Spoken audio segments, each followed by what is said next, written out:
नमस्कार, मी सागर जोशी. TV9 मराठीच्या 8 PM special रिपोर्टमध्ये आपलं स्वागत. मुंबईची बोलीभाषा आता हिंदी बनल्याचा नवा शोध आपल्याच मराठी भूमीचे मंत्री प्रताप सरनाईकांनी लावलाय. विशेष म्हणजे हिंदी लाडकी बहीण असून याच लाडक्या बहिणीच्या जीवावर बहुमत मिळाल्याचा दावाही त्यांनी केला. पाहुयात या संदर्भातला हा रिपोर्ट. हिंदी तो बोली भाषा बन गई है हमारी मुंबई की. हमारी ये बोली भाषा हम हिंदी को कहते हैं और इसी तरह से हम आगे जा रहे हैं. आम्ही मराठीला अभिजात दर्जा दिल्याचे पोवाडे गाणारे सत्ताधाऱ्यांचे मंत्रीच आता हिंदीच्या पिपाण्या वाजवू लागले. कुणाला घाटकोपरमध्ये गुजराती भाषेच्या प्रेमाचं भरतं येतं, तर कुणी मीरा भाईंदरमध्ये हिंदीचा राग आळवतोय. 4-5 महिन्यांपूर्वी मुंबईची भाषा आता मारवाडी असल्याचा दम एक मुजोर व्यापाऱ्यानं दिला.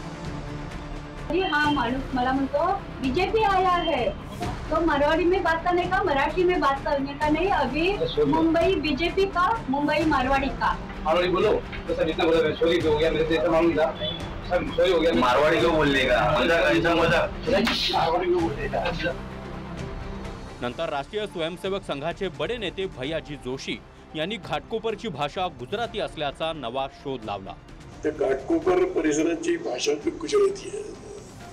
मुंबई सोपं आहे की येणाऱ्या माणसाला मराठी शिकलं पाहिजे असं नाही.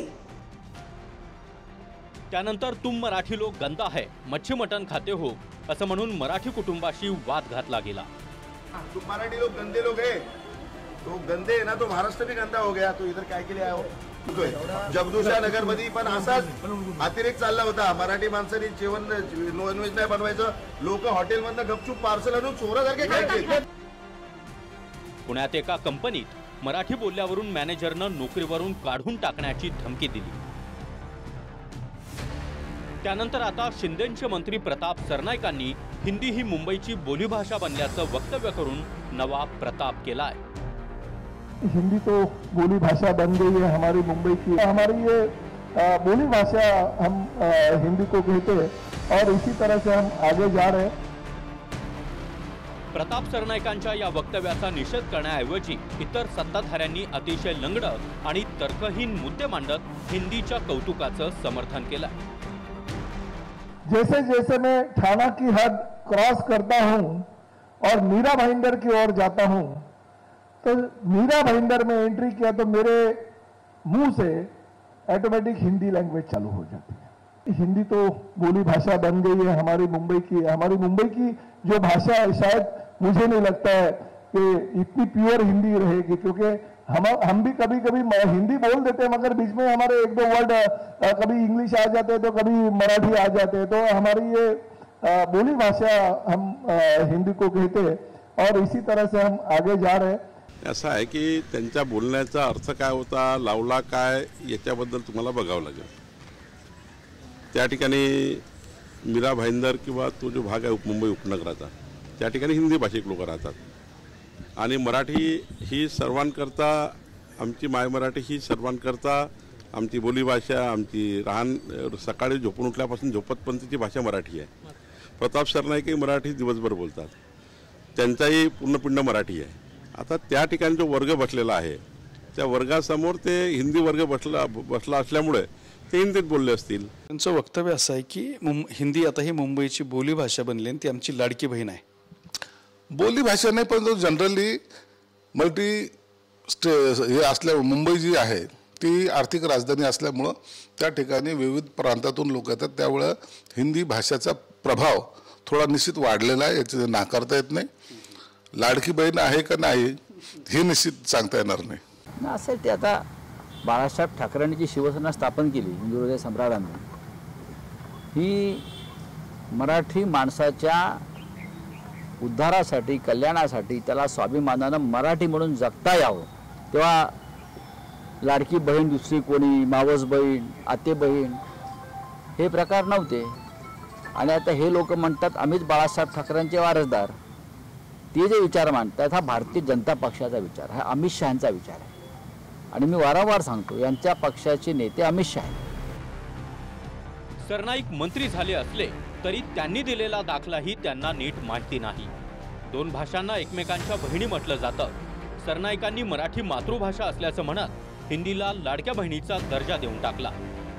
आता लाडक्या बहिणींना केलेल्या वायद्याचं काय झालं हा वेगळा विषय। मात्र घरातच आपली मातृभाषा हाल सोसत असताना मावशीला आहेर करण्यात काय हाशील आहे?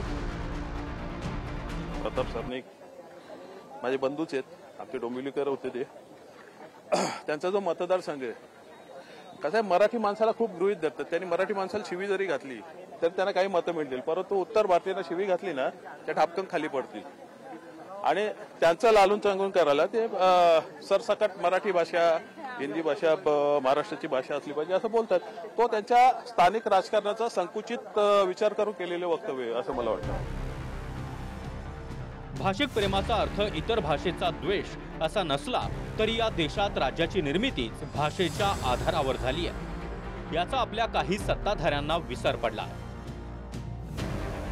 मुंबई फक्त महाराष्ट्रात राहण्यासाठी नव्हे तर तिचं मराठीपणही शाबूत राहावं यासाठी 105 जणांनी गोळ्या झेलून बलिदान दिल्याचं नेत्यांच्या विस्मृतीत केलंय।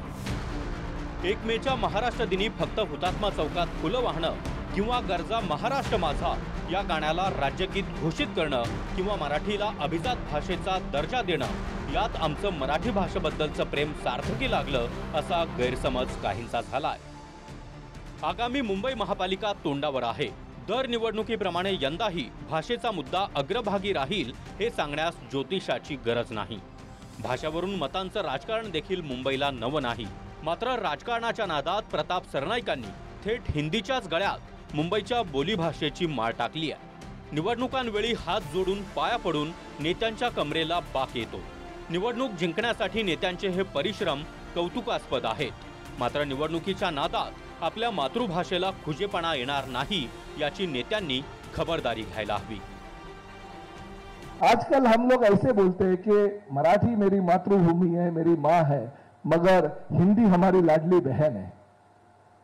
क्योंकि उस लाडली बहन की वजह से आज हम इतने देखो 237 के ओर पे हम आगे आ गए और उनकी माध्यम से, क्योंकि मौसी का हक जो है लाडली बहन ने थोड़ा कम कर दिया है। माझ्या राज्याची आणि माझ्या मुंबईची आणि माझ्या बापाची म्हणजे वाडवडिलांची भाषा ही मुंबई मराठी आहे आणि मुंबई देखील ही मराठी माणसांची मुंबई आहे। हे सगळं माहिती आहे की नाही ह्या प्रताप सरनाईकांना मला माहिती नाही। त्याच अगोदर त्यांचे एक दुसरे मंत्री आहेत ते देखील काहीतरी हिंदी भाषेला काहीतरी म्हणे तिसरी भाषाचा दर्जा द्यायला हवा, हरकत काय वगैरे असं काही बरळले होते। तर मला त्यांचे जे उपमुख्यमंत्री एकनाथजी शिंदे यांना सांगावं असं वाटतं की आपल्या मंत्र्यांना आवरा, कारण तुम्ही मतांच्या लाचारीसाठी मराठी आणि मुंबई जर घाण ठेवणार असाल ते आम्हाला मान्य नाही। अजय सोनवणे, TV9 मराठी, मुंबई।